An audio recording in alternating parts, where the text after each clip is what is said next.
Yeah. Okay, so the question is, go ahead. Now we want to have it on recording. I know it has to be to overrule a halacha that's already in place. Has to probably be a group of rabbis greater than the ones who made the halacha, right? That's part of it. I want to know why right now that everybody knows. Back hundreds of years ago, nobody knew the dangers of the harm of smoking. Right. Now that everybody knows, why do they make it halacha that you cannot smoke? Okay, so that's a good question. So let me divide it into two parts. Okay. Yeah, you can close the door. You can lock them in there. No, close theirs. Close theirs. Not this one. Yeah, close theirs. Yeah, that's better. Yeah. So okay, so I'm going to divide your question into two pieces, two components. Okay. The first question is who has the ability to create new halachot? Okay?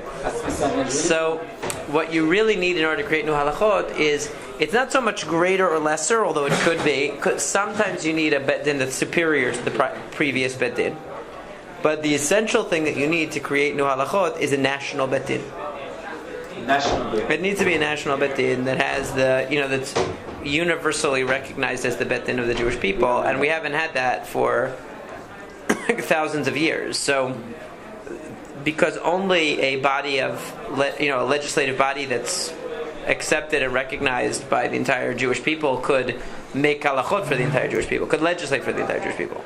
So what happens nowadays is you can have local batei din that, let's say, make institute minhagim. They can institute customs for their respective communities, but they can't make a universal law that's going to apply to all Jews everywhere because they don't have that kind of power. So you would have to have a Sanhedrin that is for the entire nation, and we don't have that. So that's for creating new halachot, or for repealing old halachot. Let's say a bet din said, this rule, let's say, that you can't ride a horse on Shabbat. Why can't you ride a horse on Shabbat? That's not the reason. Because you might break a branch off a tree to whip the horse. Now apparently, back in the time that they made this halacha, that was a very common practice. Nowadays, nobody does that. Nobody rips branches off trees in order to whip horses. So we could make an argument, or we could say, back in those days, people prepared medicines at home. So if a person would take medicine, we would have a legitimate concern, maybe they're going to grind medicines, which would be a melacha on Shabbat, so they shouldn't take medicine on Shabbat because they might come to grind the medicine. Now we know that today, maybe the reason behind the gezerah is not relevant to our current circumstances, but we don't have the authority to change the gezerah because we don't have a bet din that has the authority to change the legislation that's on the books. It would be like if certain rules, let's say in the Constitution of the United States, were deemed to be, out of touch with present reality. Who could change the rules on the books? You could change the Constitution, but what do you need in order to change the Constitution? You need You need an amendment to the Constitution ratified by the states. Okay, so you need really national consensus, basically, a national referendum, basically, in order to do that. You can't just decide. Not even the Supreme Court can make that decision. Not even the current Congress can make that decision. It really has to be, something fundamental has to change in order for you to alter the Constitution. So in the same way, we don't have the power just to alter the Constitution, even though we may have knowledge nowadays that if these Chachamim were alive today, perhaps they wouldn't have made this because it wouldn't have applied to our circumstances. So you asked about smoking. So in the case of smoking, it's a little bit different because some halachot, it's not so much that they have a specific form, but they're a general idea. So let's take, for instance, what we were talking about before. I think that's why you brought up the idea of smoking. Right. So it's a general halakha. Harambam puts in Hilchot Deot, in the laws of Deot, all different medical advice. Right? He has all kinds of medical advice. So the question is, Harambam himself knew that, medical advice changes all the time. What you discover is good for you, is bad for you. That's not given at Har Sinai. It's not a halakha that you should not eat certain kind of fruits, or you should eat. The general halakha is that you have to take care of your body, the health of your body. So the general halakha taking care of the health of your body means that a person has to determine, to the best of his knowledge or whatever knowledge is available, what is best for you, what's bad for you, what's good for you. So, maybe 100 years ago they thought smoking was good for you. Nowadays they know smoking is bad for you. Before they thought that, a lot of, let's say they thought butter was good for you, then it's bad for you, now it's good for you. I don't know, they changed certain things back and forth. What is it now? Eggs. Yeah. Remember, Rocky took eggs. Did you ever watch Rocky? He used to drink raw eggs.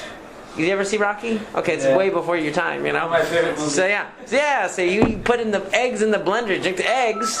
Nowadays, you wouldn't do that for many reasons. First of all, it's very fattening, cholesterol, salmonella, poisoning. Oh, got all kinds of problems drinking raw eggs. We wouldn't allow you to drink raw eggs. However, they thought that was like the greatest thing. If you were training, that would make you really strong. They thought that was wonderful. So certain things change. So if a Rambam wrote the Mishneh Torah today and he was trying to give you advice on how to fulfill the mitzvah, in other words, the mitzvah is to take care of your body to the best of your ability. He wouldn't say follow my halachot from the year 1150 or whatever he wrote those halachot. He would say you should follow whatever the medical knowledge is that's available in your time, because it's not a matter of a specific halacha of what foods to eat or how much exercise to get. It's about doing what's best for your body, and that changes. Our knowledge of that changes. That's not something that's handed down halacha. So you have two different categories. You have legislation, actual fixed legislation, where even if the reason becomes obsolete, we don't have the authority necessarily to change laws that are on the books. And then you have halachot that are more general, which the application can change, not because the halacha changed, but because either reality changed or because our knowledge of the way the body works changed, or something like that. Okay, so that's a situation where you're not really changing the halacha.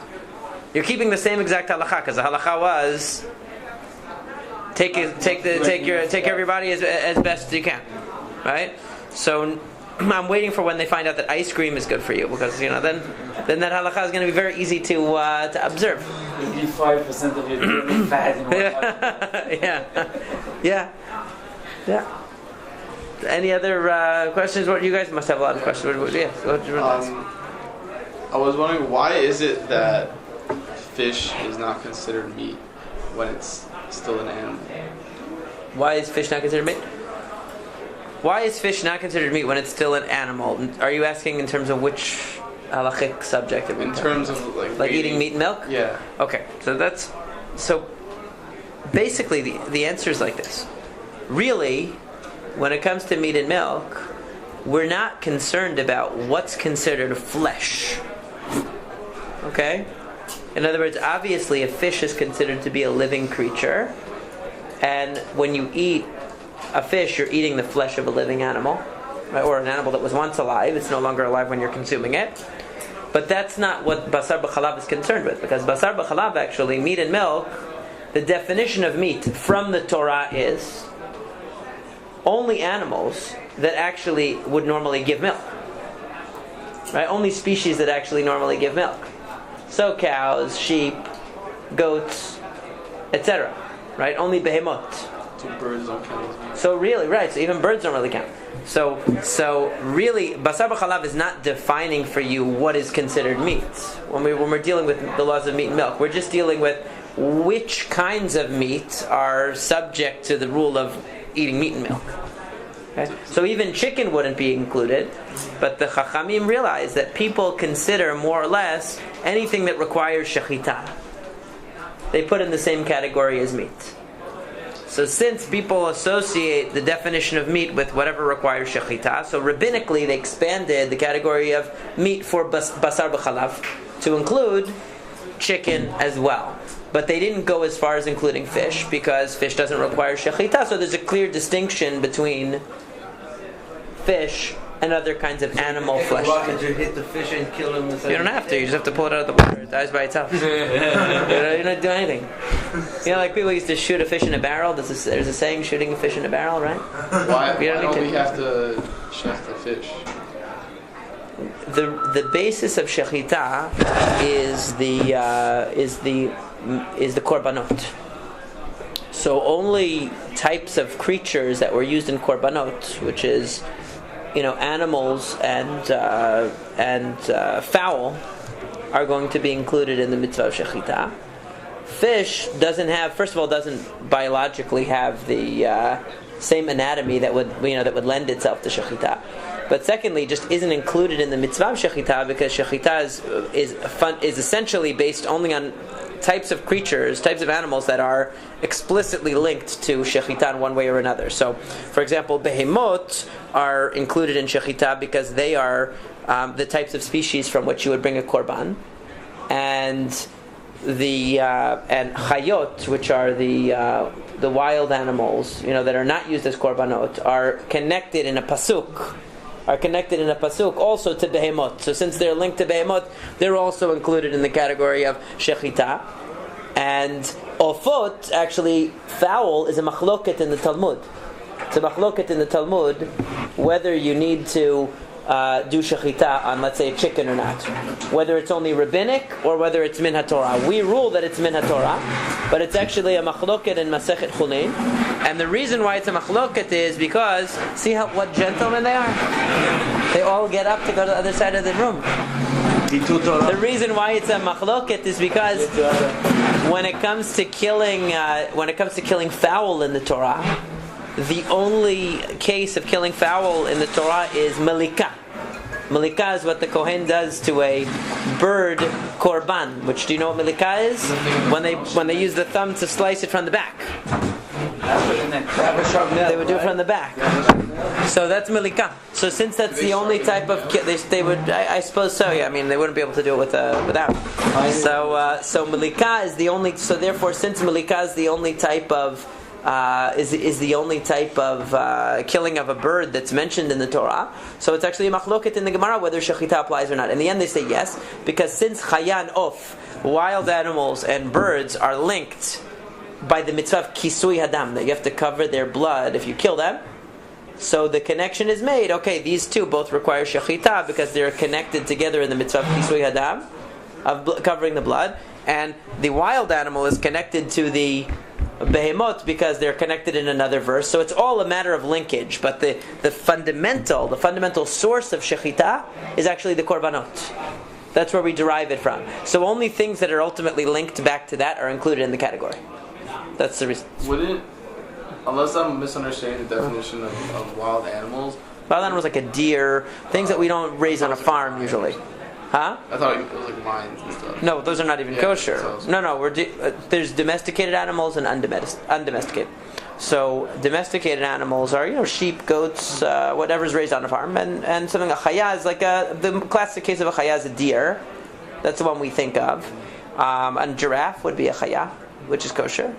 They're listed in the Torah. Yeah, they're listed in the Torah. Yeah. The last question, just something that I always wondered. Is it true that we do know where to chef the giraffe, but nobody does it because it's really expensive? It's really true. That is true. That is true. You all laughed. It's true. The actual truth is that it would be easier to do shechita on a giraffe because they have such a wide. I mean, you could barely miss. Oh, it's a lot of. You can barely miss. There's a lot of. But I think that a giraffe is probably. Who knows how much a giraffe costs? I don't know. There's a lot of meat. And from what I hear, it's not that good. It's not that good. That's what I heard. They have these these things in Israel sometimes where they do these biblical, doing all these eating all these unusual creatures that are hard to come by. They said it's very tough meat. It's not worth it. Yeah, certain types of bugs that they eat grasshoppers. Yeah, certain types. You have to know.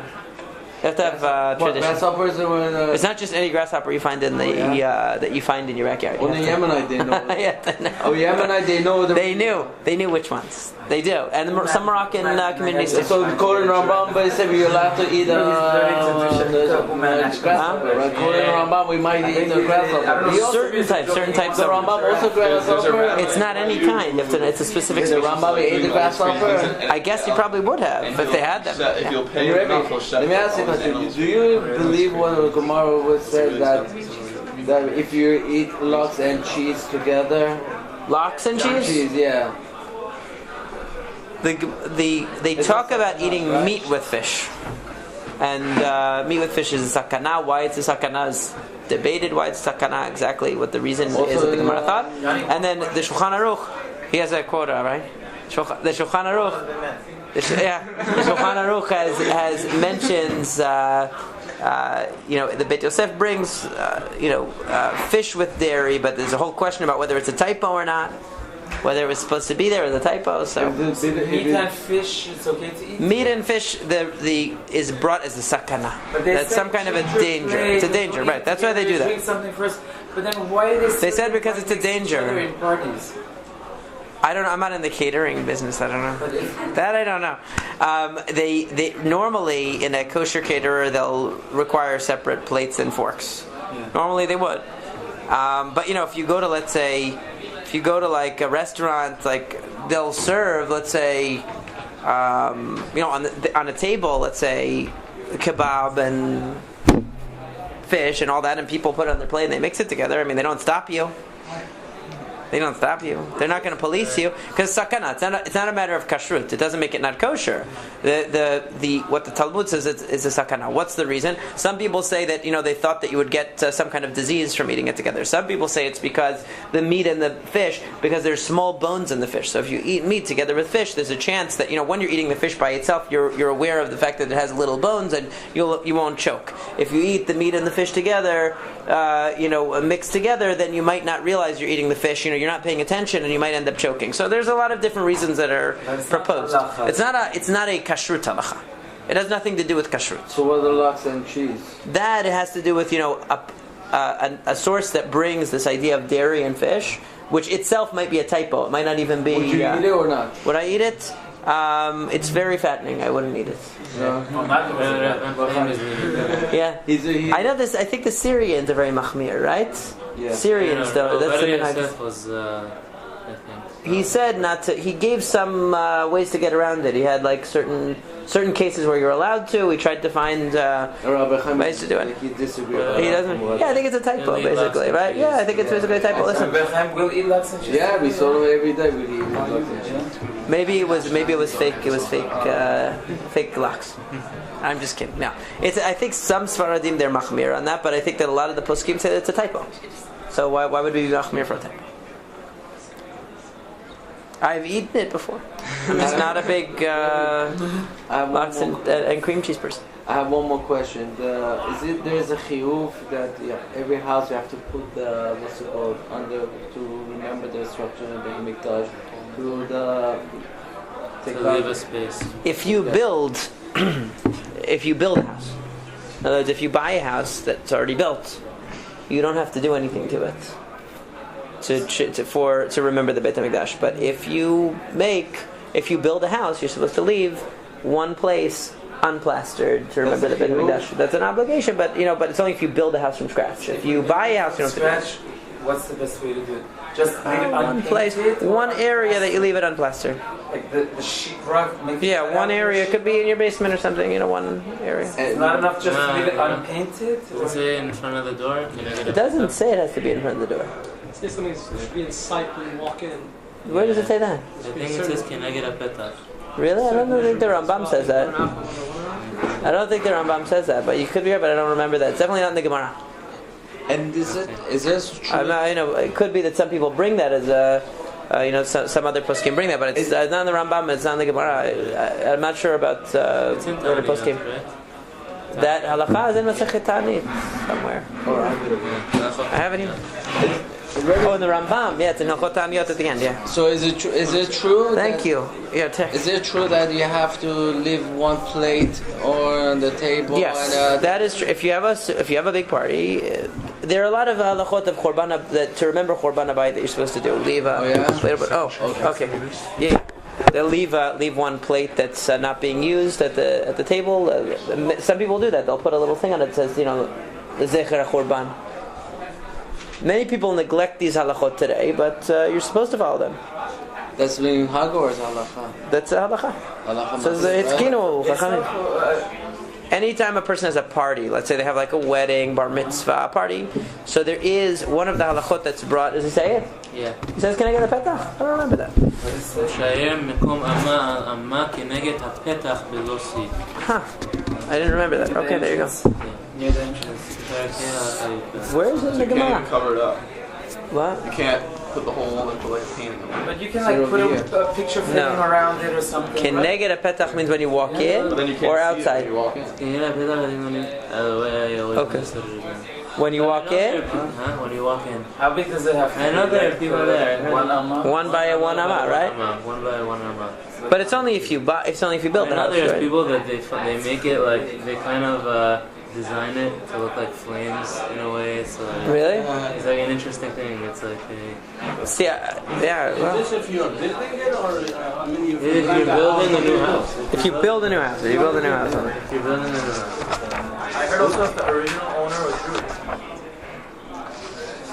it's really halakha if you build a house. That's the only time it's brought. Is when you build a house. Regarding the subject of medical advice, it brought up that from ancient times somehow it doesn't apply anymore. I read a story from Rambam which is amazing. One of his books, he was a medical doctor as well, he has a lot of advice medically. And he wrote that if you are eating usually one plate of food, try not to eat 1/4 of it. To me, when I read it, it somewhat didn't make sense. What do you just tell people don't eat that much, eat less, you know? But he said if you usually eat one plate, don't eat 1/4 of it. It stayed in my mind and puzzled me. Why would he say that? How did he come up with that? Until a couple of years ago, ABC was had, I think 2020, had a study of obesity in America. And they had 3 top universities in America. Scientists studied for 6 months to figure out why people become obese. And you'll be amazed. It's portion control issues. In addition of the fact that some of it is genetic and all that, they said majority naturally because people eat too much. That we know. Now, why people eat too much? They find out this amazing thing that human body, the way it is set up, is that once your stomach gets full, it takes it half an hour to send a signal to your brain that I'm full. And during that half hour, You ate a lot more food. you eat more. Yeah, So interesting. somebody Rambam somehow figured that out. But it The other famous thing about Rambam is he says not to feed honey to babies. Not to feed honey to babies. At the time they said, what is he talking about? Not to feed honey to babies was a problem. And now they know that you're not supposed to feed honey to babies. It says it says even on the container not to feed honey to babies till they're 1 year old. You know that, right? You know that. Rambam say something about not drinking too much water? Or no? Am I getting mistaken? I don't remember the Rambam saying that. The point is that I think the Rambam, if he were here today, would tell us he tells you not hardly eat any fruit. He tells you a lot of things that wouldn't, right? That wouldn't. Don't drink water during a meal. Oh, during a meal. Yeah. So he talks about a lot of things about not eating various kinds of fruits and things like that. I'm not so sure that everything he says would be applicable today. I don't think that he meant it to be for for all generations. In different parts of the world Sure, yeah. Different climates might be different. That's true too. Yeah. That's true too. Yeah. Any further questions? Meat, fish? I have a random question. So today my boss, she's like a very orthodox woman, so she was telling us, and every Tuesday we have like halacha time. And At your job? in my internship, yeah.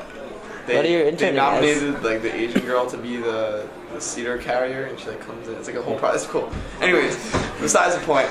So she was saying how this thing about how each month is designated to one of the imahot or the avot or something like that, and like how Av corresponds to Asaph, and that's why like all these bad things happen. I was wondering if you could expand on that. That one, I don't know. No? And she was saying how like he cried 3 tears, and each of those when he lost his birthright to his brother. And that was like. That sounds like something that is, some kind of a more Kabbalistic thing. Not such a. That doesn't sound like halacha time. What's it? This was after. This was after halacha. This was after halacha. That doesn't sound like halacha time. Okay, I have a question. Yeah. Go ahead. Yeah. Not halacha. Oh, Pirkei Avot. Okay. I'm very puzzled with Midrashim. Okay. You have to come to the Monday How do class. we know which Midrashim to take literally, which ones not to, which ones not to pay any attention to, which ones? Well, that's you have to come to the Monday class for the Midrashim. But the general answer, I mean, the specific answer is listen to the Midrash classes online. You go listen to the ones that we've done, and in those shiurim, I've gone into specific Midrashim that are very unusual, and tried to explain like what the Chachamim are trying to convey in the unusual Midrashim. So it's worth taking a look at, listening to the shiurim. But as a general approach, so I would say it's never a good idea to put anything in the category of something you should just not pay attention to at all. But it's a question of in what way should you pay attention to it and how much should you pay attention to it, let's say. So if the Chachamim say a Midrash, so we assume that they have something substantive to tell us. Like for example, Yaakov slept in the rocks, and when he woke up, it said the rock, right? Right. So from that, they say, give me all the rocks Came together fighting over him. Do we take that literally? Do we not take that literally? What? How do we know? So I would say, I put the questions of literal or not literal to the side at first, because to me that's not so important. What's more important is what are they trying to tell you? What are they trying to teach you?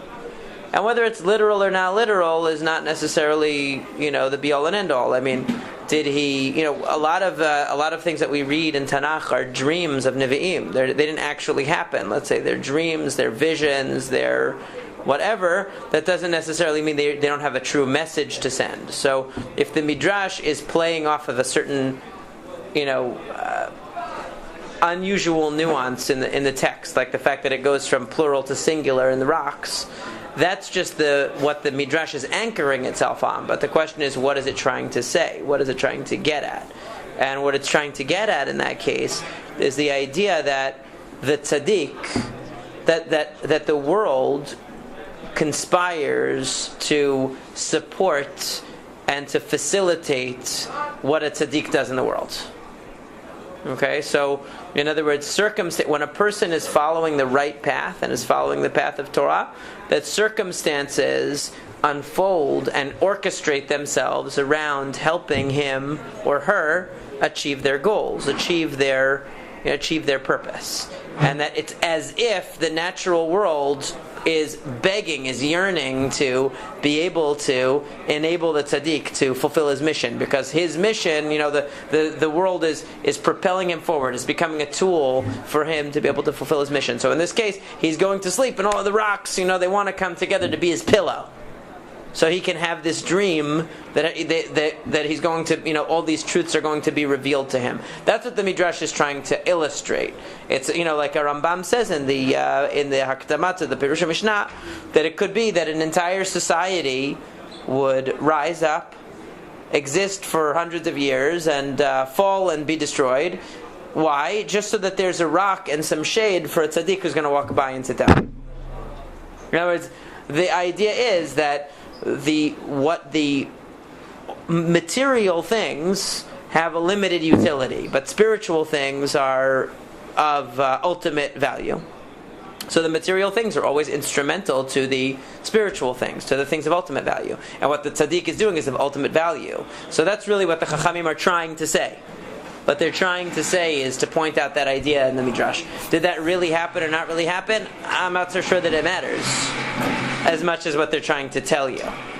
So when I look at the Midrash, I can say, okay, do I have to take it literally to get the message? No. Does it actually say that happened in the Pasuk? No. So I prefer to read the Pasuk in its literal terms and not to assume that actually happened. That's my own personal view of the Midrash, but I think that the reason why the Midrash went out of its way to say that is to emphasize something to you, and it's actually something which not only is about the dream of Yaakov, but actually is about the whole story of Yaakov. Why? And this is how you analyze the Midrash. Because Yaakov is going out into the great beyond. He's going into a very anxious, trying period of living with Lavan, right? And at that moment, why was Yaakov especially worried? Because he thought that he was rejected by Hashem. Because you see, Abraham had two sons, Yitzchak and Yishmael, and he rejected one of them. Yishmael, he kept one, Yitzchak. Now Yitzchak has two sons, Esav and Yaakov. And who does he send away? The wrong one, right? He sends away Yaakov. He's supposed to send away Esav. So Yaakov justifiably is thinking at that point, obviously, I'm the rejected one, and Esav apparently is the chosen one. So he doesn't realize that this whole experience with Lavan is supposed to prepare him, is supposed to be a means to prepare him to actualize certain qualities and certain abilities that are only latent within him so that he can come back and be a great leader for the Jewish people. He doesn't realize that at the time.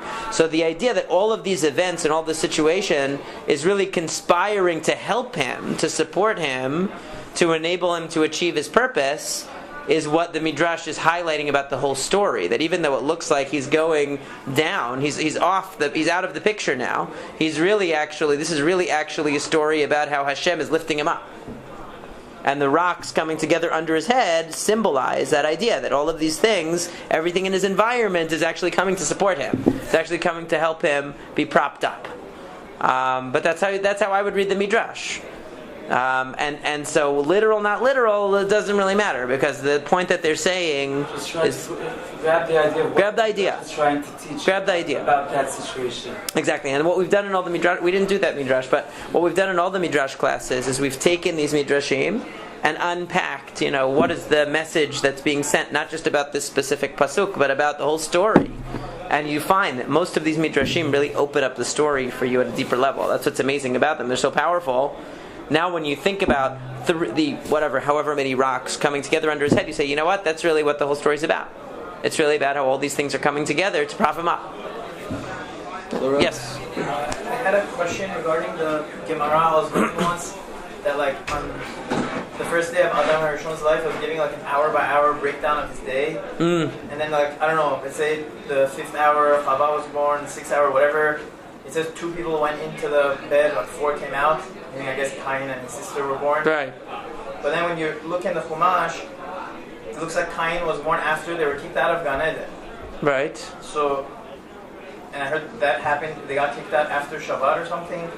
So how does that make sense? If Aleph Tishrei was on Friday, and the 5th or 6th hour Cain was born according to Gemara, how's Cain born the next week according to the Chumash? I think that these Midrashim, where is that in Masechet Avodah Zarah, right? Where is it? I know the Midrash you're talking about, or maybe it's in Chagiga or it's in Avodah Zarah. I can't remember. Can you? Yeah, I don't know. You're the expert on sources now. I'm glad you're here. I'm familiar with the Midrash. I think that that Midrash, what it's trying to say is this. I don't get involved too much with trying to reconcile Agadot and Midrashim with the literal meaning of the text, because I don't think that's the purpose of them. So what I would say is, what that Midrash is trying to tell you is that everything that happens from the moment that Adam is born until the time that they're expelled is all really part of the creation of Adam. It's not really something separate from understanding the creation of human beings. In other words, it's all a story. One way to read, and this is very much the way the Rambam actually reads it. It's interesting because a midrash like that fits very well with how the Rambam reads the story of Breshit and Moreh Nevuchim, which is that the whole story with the snake, the trees, being expelled from Gan Eden, the fact that the Chazal say that all happened actually on Erev Shabbat, right? That all happened in one day. Everything happened in one day, and even Cain and Hevel is trying to say to you that this is all not so much a story about that's meant to tell you history. It's not so much a story that's about the historical development of Adam and Chava, but it's about human nature. why does that really what the story of Gan Eden and the story of Cain and Hevel is trying to explain to us is, particularly the story of Gan Eden, is the famous question that one of my 8th grade students asked me, or 7th grade students asked me 15 years ago when I was teaching in Yeshiva of Manhattan Beach in Brooklyn. She asked, how come people can't just live in a perfect paradise? Why does there have to be death? Why does there have to be problems? Why does there have to be suffering? Why all of these problems? And really that's what Gan Eden is trying to show you. It's saying if human beings lived forever in a perfect paradise, they would cause a lot of trouble.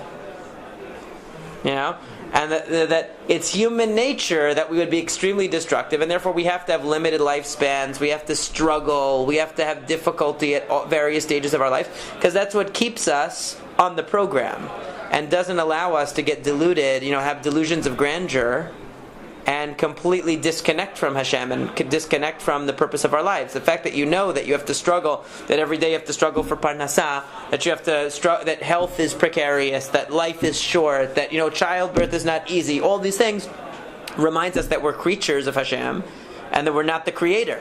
And what was it that Chava thought? We're going to be like God, knowing good and evil. That's why I want to eat of the fruit of the tree. So the idea that human beings, imagine a child who's completely spoiled. Everything they ever want is given to them. There's no limit. There's no restriction. Of course, they become a total animal. So the same thing would be true for human civilization.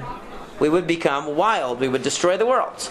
So the idea that when I look at the story of Gan Eden, I don't look at it so much as, Adam and Chava were in a certain situation where there was a tree and there was a snake. You can read the whole thing on a deeper level as part of the creation story. This is human nature. Human nature is that we're going to go after the pleasures of the world. We're going to go after our desires. We're going to go after our ego. We're going to be drawn in by that, and therefore Hashem didn't leave us in perfect paradise. He put us into He made childbirth difficult, and He made work difficult, and He made life difficult, and He made life short. All of these things in order to actually get the best out of us.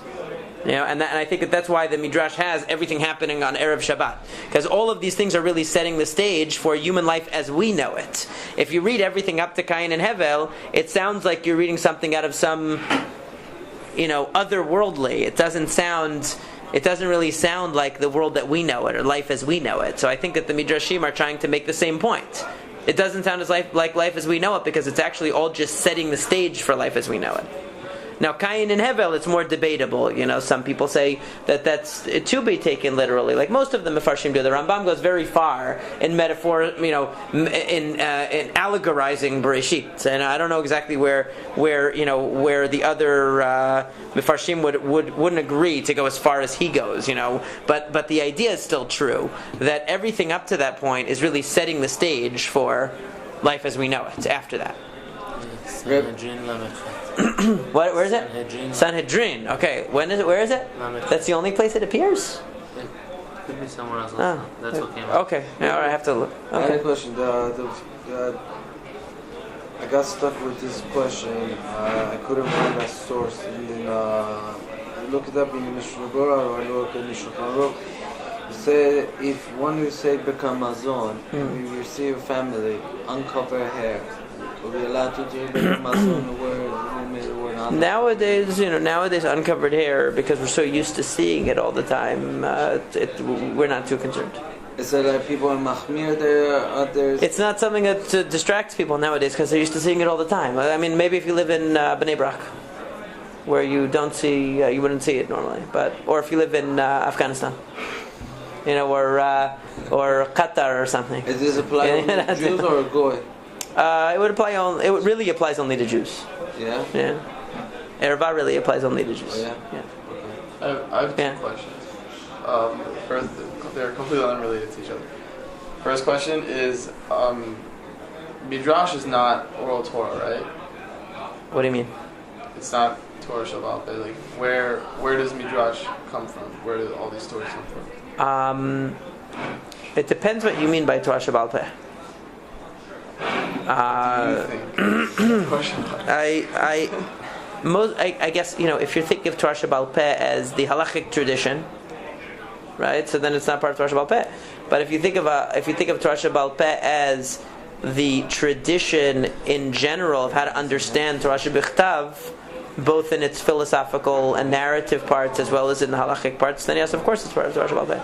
In other words, the fact that the Chachamim approached the Torah in this way with Midrashim and with, analysis of the text, the specific Midrashim were not given down to Moshe Sinai. If that's what you mean by Torah Sheba'al Peh. Yeah, that's what it was. No, okay. So no, for sure not. But the assumption that there's a deeper meaning... See, there's two elements to Midrash.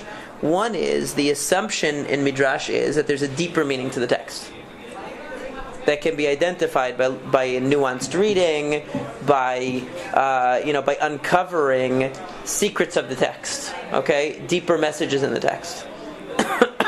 The method of Midrash in presenting it in the form of allegories or stories or additional commentaries on the verse, like 3 rocks turning, or however many rocks turning into 1 rock, or however they approach it, that's like a pedagogical method that they use. That's the way that they convey to you a deeper idea about the text that they want to share. But the fact that they approach the text with the assumption that there are these deeper ideas that are meant to be discovered, that's part of the tradition that we have of Torah Sheba'al Peh, that those exist.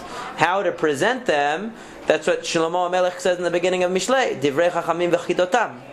How to understand Lavin Imrei Binah, to understand the words of, the statements of understanding and the Divrei Chachamim and their riddles. The riddles of the Chachamim is part of the wisdom that we need to acquire, because Chachamim may present things to us in a medium that's puzzling or unusual or doesn't, strikes us as bizarre.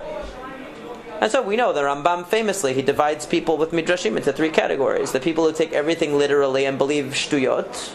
They don't see a deeper meaning. They just believe the surface meaning of the Midrash is all there is, and they believe craziness. The people who reject the Midrash because they read the simple meaning and they say that's nonsense and they reject it. And he says those people are even worse, because they don't even recognize that the Chachamim are Chachamim. So they reject the whole thing. They reject everything. So they don't have the ability to learn from the Chachamim. And then you have the third group, which he says isn't even really a group, because there's only a couple of people who understand this. He says if the sun and moon are a group, then it's a group. What group is that? The people who actually understand that the Midrashim have a deeper meaning. It sounds like a kid's They're deeper meaning. What do you mean? Sometimes they could, if you understand. What does the first and second group have in common? The people who accept everything and believe in it, and the people who reject it, both have something in common, which is that they're superficial. Right? They're both reading it superficially. Just one is reading it superficially, but they're religious, so they feel obligated to believe in it. And the other one is reading it superficially, and they don't feel obligated to believe in it, so they reject it. It's similar to the extreme. It's similar to ultra orthodox versus reform. Is it dangerous? They both read things and believe in. They both read the texts and see that they're very unusual. One accepts them at face value because they think that they're supposed to, and one rejects them because they think they don't have to. Is it dangerous? Is it dangerous? What? Is it dangerous? Or is what dangerous? Like you put in someone not believe, and people they're like.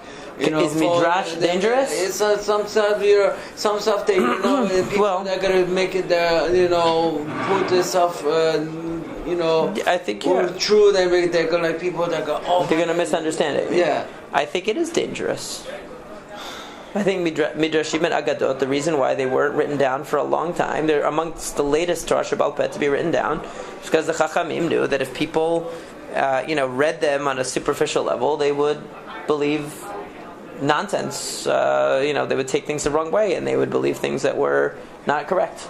So I do believe that they're potentially dangerous, but that's why part of what I try to do is explain a lot of Midrashim, because once you see that many Midrashim are explicable in a rational way, and they deepen your understanding of the text, so then based on that, you develop an emunah that even ones that you don't understand probably have a meaning behind them that you're just not up to understanding yet, but maybe one day you will be. Instead of just rejecting them or taking them at face value and believing things that might not be true. So would it be far-fetched to say that the philosophy behind the Midrashim, literal Midrash. Okay. Behind the Midrashim was passed down from Hashem, but like the story type of medium was created by the rabbis to help us understand it. I think that's what. Yeah, I think that's right. I think that the Rambam says that one of the ikarim is one of the 13 principles is to believe that the Torah came from Sinai, and the Rambam says that means believing also that in every pasuk is very deep ideas, that there's very deep meaning in every word and every pasuk, and that this is a fundamental of belief in the Torah. And the Chachamim had a way of being able to convey that by using stories and using allegories and metaphors that are very powerful once you grasp the method that they're using to present the material. You really can gain a tremendous amount from Midrashim. It just takes the time to the patience to learn to speak their language and grasp what they're trying to teach. But yeah, it's more of a methodology, just like Shlomo HaMelech in his time realized that proverbs are a great way to convey wisdom to people. So he developed a lot of mishalim, a lot of songs and a lot of poems and a lot of proverbs, because he realized that was a great medium.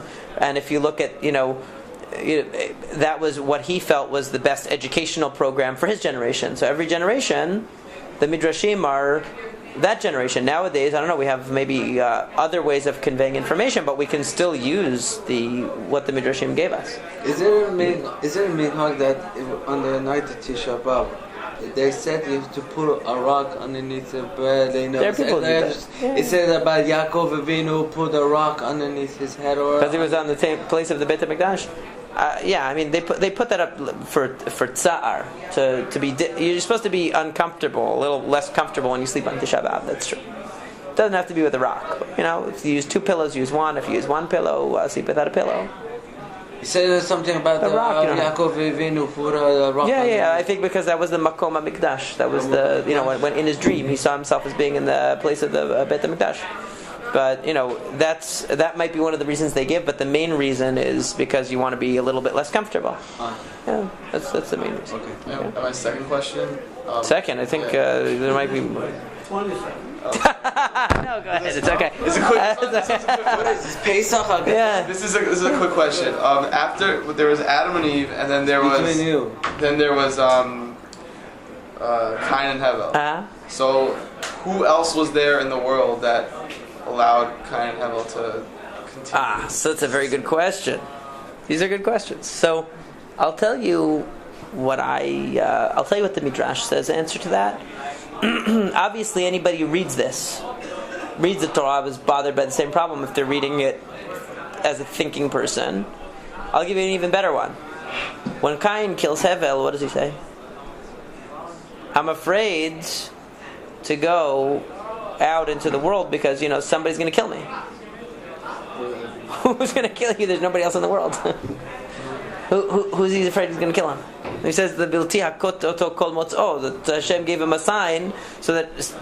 Now you could say it means wild animals or whatever, but it sounds like he means. And then Hashem says kol horeg kain shevatayim yukam, which literally means, literally, not the midrashic interpretation, but literally means that anybody who kills Cain will be avenged 7-fold, and it's not the band. That's where they got their name. All right, it's going to be avenged 7-fold. So that's meaning there's obviously a person. It doesn't mean a lion is going to kill Cain and be avenged, be punished. So who is he afraid of? So you have a lot of questions like this. Or it says that Cain goes and builds a city. What city? There's only one other person in the world. He has a son. We built a city for him and his son. So you have all kinds of questions like this in Bereshit. There are no other people around. So what is all the fuss about all these other people? So the Midrash, says that Cain and Hevel, they each had a female twin, and they were allowed to marry their twin because there was nobody else in the world in order to continue the species. I have a theory. This is just a theory. Don't take this as truth or absolute or anything. It's a theory that I have. That really Bereshit is dealing not with the first people or with the only people. That Adam and Chava weren't necessarily the first human beings, or Cain and Hevel the first human beings, but that it's dealing with the first human beings who recognized God. The first human beings that had a relationship with Hashem. That developed a relationship with Hashem. first ones with Tzelem Elohim. Right, therefore with Tzelem Elohim, that actualized the Tzelem Elohim, that they recognize God. And that's why there were other human beings around potentially at that time. But these were the first people in history that actually had an awareness of Hashem, a knowledge and understanding of Hashem, and were able therefore to form a relationship of some kind with Hashem. And you see that they had prophecy, they had nivu'ah, they were interacting with God on some level. So therefore there could very well have been other people around, but the other people around were relatively primitive. They weren't they weren't on the level that they had a relationship with God. And so therefore there could have been other people walking around who were like cavemen or something like that, who weren't as civilized as Adam and Chava. They didn't have the level of sophistication of Adam and Chava, but they were, they would have seen somebody who killed their brother and taken their club or whatever cavemen use and beaten him up. Why would Hashem have to make another person if there were other people though? Like, didn't he took the rib? Well, I mean, this is going really deep into Bereshit, and which aspects of it do we take in the absolute literal sense, and which aspects do we take in maybe more of a metaphorical sense, and that's going. Since the time is late, I don't necessarily want to open that new chapter right now, but but it is like the Ramban says, for instance, that if you look at the Torah, first it talks about Adam being created, and then Vayipach be'apav nishmat chayim, that then Hashem put into his nostrils the breath of life. Okay? Vayi Adam lenefesh chaya, and then he became a living creature. And Onkelos translates a living creature as Ruach Mimalala, which means a speaking creature. In other words, that there was some kind of evolution, if you will, within Adam himself. So it could very well be that what's being described there is the awakening of the first Homo sapiens, or whatever, becoming aware of a higher reality. And only then is another person who's a counterpart to him, who's going to be able to be a mate for him, because he's not going to now mate with an unenlightened brute walking around. He's going to want to have a wife who is also similarly enlightened. So therefore Hashem, creates for him a partner. That's my theory. Don't take this and say, well, Rabbi Maruf said that, I'm just saying it as a theory. What? You did say I did say it. I'm not saying that you have to okay. I'm not saying you have to believe this as the interpretation, but it's an interpretation that I personally, thought of. So that's why I don't want to say it's not authoritative in any way beyond my thought. But that's what I'm saying. But this was my thought. This was my and I think it resolves many other problems. That's why I like it, because I think it resolves many other archaeological, historical, scientific problems that people have with the Torah would be solved by this idea. That sure, there were people around for billions of years or millions of years, people that would be called human beings on a biological level, but that doesn't mean that there was anybody around. But there was no civilization. Why was there no civilization? Why didn't they develop what later human beings developed, what's been developed in the last 6,000 years? The reason is because until that time they hadn't developed the understanding, the abstract understanding that Adam HaRishon developed for the first time. And that's the way I understand it. That's my theory. If you find any contradictory or supporting evidence for it, I'd love to know. Yeah, I think we have to end because I have the next shiur now. One more question. Yes, sure. The Midrashim, they identify who wrote them, like identified or the general? The books of Nevi'im and Ketuvim? Midrashim themselves. The Midrashim, so, yeah. I mean, in the books of Midrashim, it usually attributes a particular Midrash to a particular rabbi. So either they're either Tanaim, like rabbis from the time of the Mishnah, or rabbis from the time of the Gemara. Yeah, so it does identify them by name. Yeah, absolutely. Thank you.